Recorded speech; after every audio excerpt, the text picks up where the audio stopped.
royal assent was given to the European Union Withdrawal Act on 26th of June 2018. By this act, it was intended that all existing European Union law, in its English version, would be incorporated within UK law following Brexit. In this PowerPoint, I would like to examine a little further what exactly this incorporation will entail and what it will look like. To carry out this examination, I am using a simple workflow like this. The upper branch is really just there for illustrative purposes only. The line in the middle, and the space immediately before it, as you might guess, represents exit day, which is commonly thought to be 29th of March 2019. Laws of all different sorts are represented by rectangles. EU laws, as they currently exist in the EU legal system, are white like this one. Domestic UK laws are coloured in, bold colours for Acts of Parliament, lighter colours are for statutory instruments. The Act spends a long time on the level of scrutiny that new provisions, amending, modifying or repealing so-called retained EU law will receive. If it's the more stringent scrutiny usually afforded to measures amending Acts of Parliament, I'll use this two spectacle symbol. If it's the less stringent procedure used when scrutinising measures to amend statutory instruments, then it's this single spectacle symbol. And if I want to refer you to a certain passage within the Act, I'll use this little scroll icon.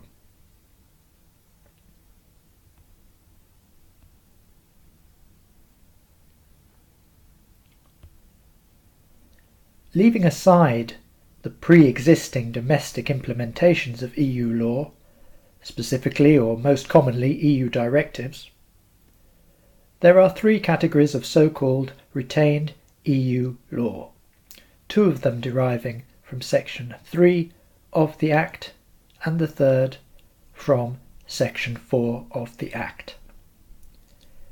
Now the two from Section 3 are collectively known as retained direct EU legislation. But as I say, that category is split into two, and first up is retained direct principal EU legislation. The idea which Parliament is trying to capture here is the idea from EU law of directly applicable law, law that is binding in the member state without its needing to be separately implemented into the domestic code. So for direct principal EU legislation, we're thinking about things like regulations. Now, of course, there is no guidance at the moment as to whether any given measure in this category of retained EU legislation will be treated by Parliament and indeed the courts as an Act of Parliament, or as a statutory instrument, or even something else entirely. So I'll be considering both types of UK legislation for each category of EU law.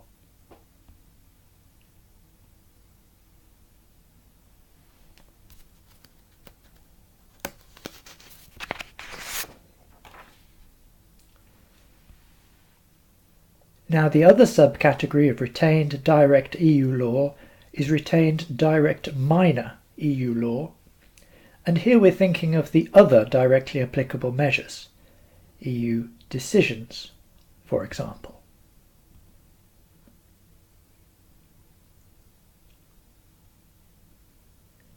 And also EU tertiary legislation, so you could get something like a delegated regulation or an implementing regulation. So just watch out for that. If you see regulation on its own, it's going to be direct principle.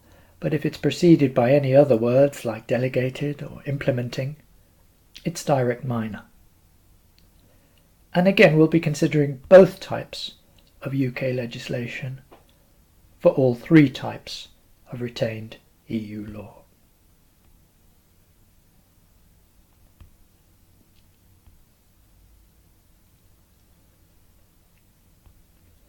Now I said that there were three categories of retained EU law, and the third comes from Section 4 of the Act. It's usually described as directly effective provisions, although it is not entirely sure what Parliament intends, and from the explanatory note to the Act, it seems that Parliament is in particular concerned about certain articles within the treaties. Since the treaties themselves are not being domesticated, they're concerned that certain provisions, which were what we call directly effective before Brexit, that means they could be invoked by citizens directly in court, they're worried that those are going to go by the wayside. So Section 4 allows directly effective provisions, principally from the treaties, to enter into UK law. And the explanatory note gives several examples. One could have Article 28 of the Treaty on the Functioning of the European Union. For example, that's the famous one about the free movement of goods.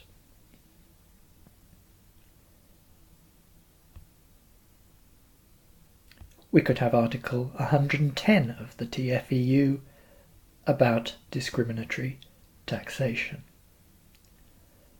Both of those have been cited by the explanatory note as the sort of provisions that will enter UK law on Brexit, courtesy of Section 4.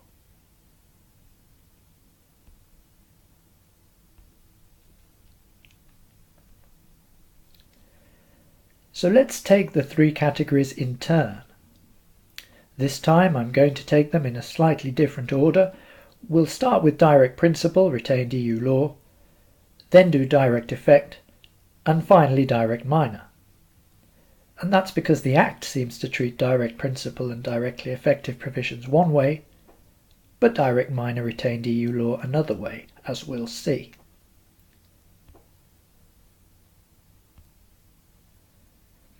Now it won't come as any surprise to note that direct principle EU legislation can be amended or modified by an Act of Parliament following Brexit.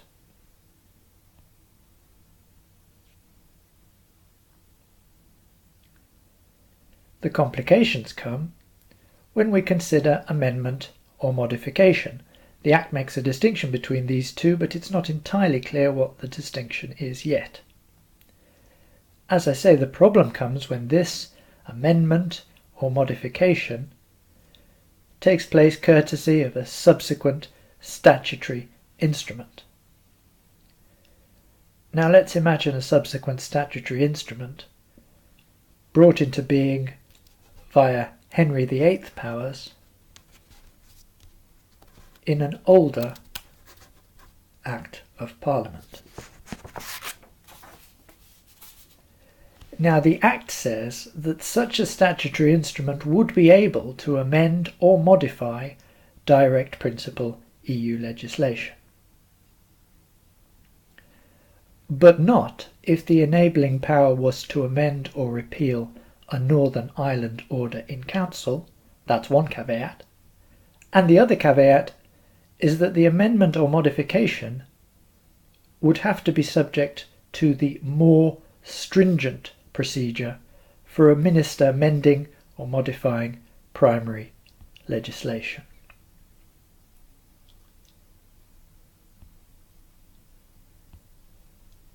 What if the Act of Parliament containing the enabling powers comes in the future? Let's imagine it's still a Henry VIII power, since we're looking to amend an Act of Parliament. Well, the Act would reinforce such a power to a considerable extent, meaning that it could be used not only to amend or even repeal direct principle EU legislation, but it could also be used to modify direct principle EU legislation. And if we just move this up here,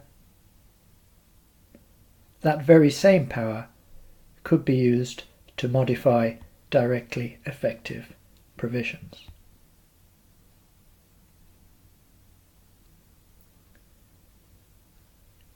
So I want to consider these matters a second time, imagining now that our piece of direct principle EU retained law had been encapsulated within secondary legislation on its domestication.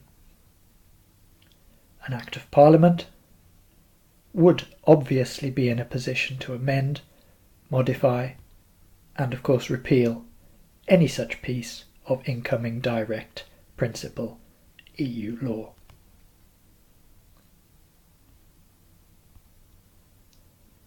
Since we're now envisaging that the incoming EU law will be treated as a statutory instrument, naturally a minister wishing to amend or modify or repeal it would need a normal enabling power to be able to bring this about, not a Henry VIII power. So let's begin by considering just such a normal enabling power, but one deriving from an act that was already in existence. Well, that power, says the Withdrawal Act, will be in a position to be used to modify our direct principle EU legislation, so long as that modification is supplementary to a modification of direct minor EU legislation.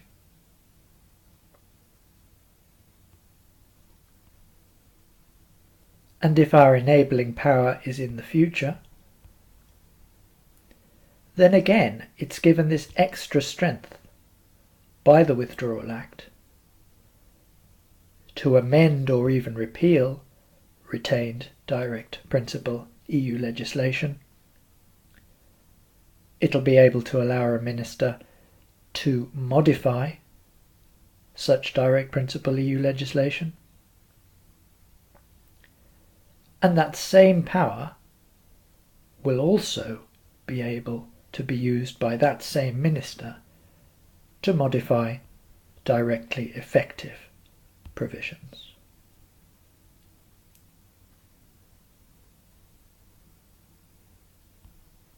Talking of directly effective provisions, it's to those that we now turn.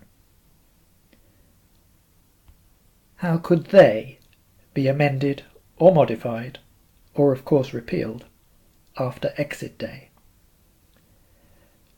Well, again, it won't surprise you to note that future Acts of Parliament will be able to make any such amendments or modifications, or indeed repeals. But we need once again to consider how ministers, without the full debate, might be able to change or get rid of these kinds of provisions. Well, a minister acting according to a Henry VIII power deriving from an old or older Act of Parliament will find that he or she can use that power to modify our directly effective provision, but again, not if the original enabling power was to amend or repeal a Northern Ireland order in council, and that minister must be aware that they're going to be subject to the more stringent scrutiny usually reserved for ministers who are modifying primary legislation.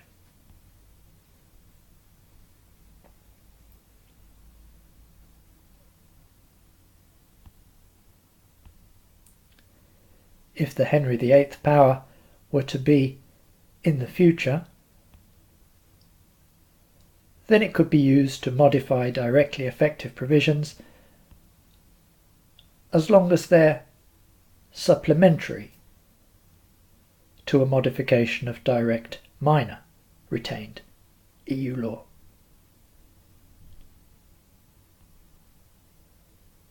The position is broadly the same if we treat these directly effective provisions as secondary legislation. An Act would have no problem amending or modifying them or repealing them.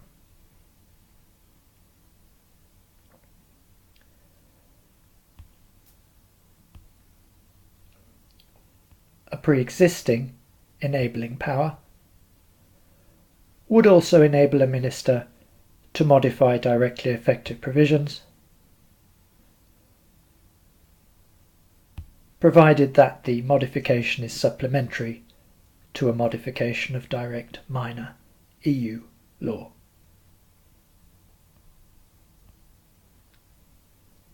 And if that enabling power were to come into existence in the future,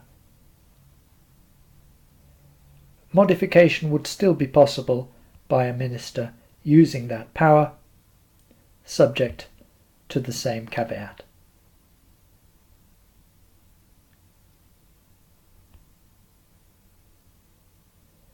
So let's consider our final category, direct, minor, retained EU law. How can this be amended or modified or repealed after Brexit? Well, we know that Parliament can do anything it likes, so an Act of Parliament would certainly be enough to have that direct minor EU law amended or modified or repealed.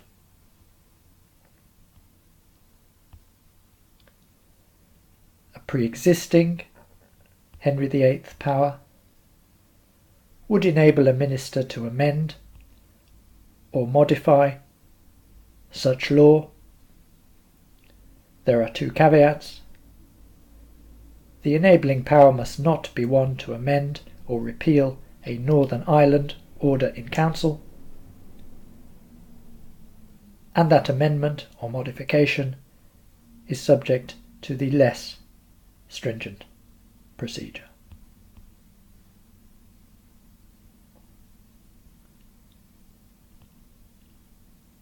As I said earlier, whilst the minister is making those amendments or modifications to a minor EU law, it will be acceptable for them to use that same power to make any connected modifications to direct principal EU law,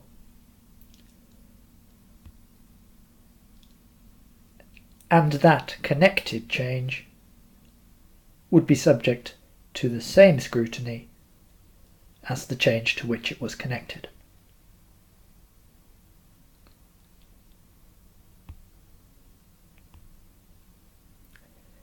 Now, if our Henry VIII power comes into existence in the future, the minister can use it to modify direct minor EU law. So far as consistent, says the Act, with any direct principal EU legislation or directly effective provisions. So if the direct minor EU law was tertiary legislation, the minister might want to check that this amendment or modification or repeal doesn't have knock-on effects for the parent regulation, which we think would be direct principal EU law.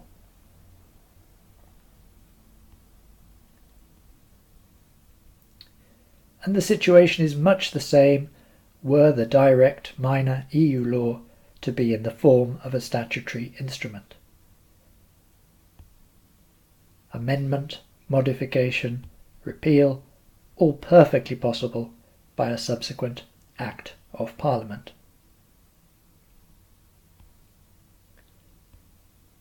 Via a statutory instrument, passed pursuant to a pre-existing enabling power,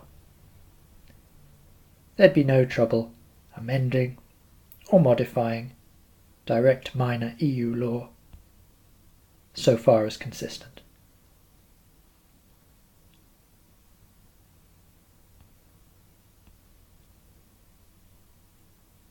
If the secondary legislation were made pursuant to future enabling powers,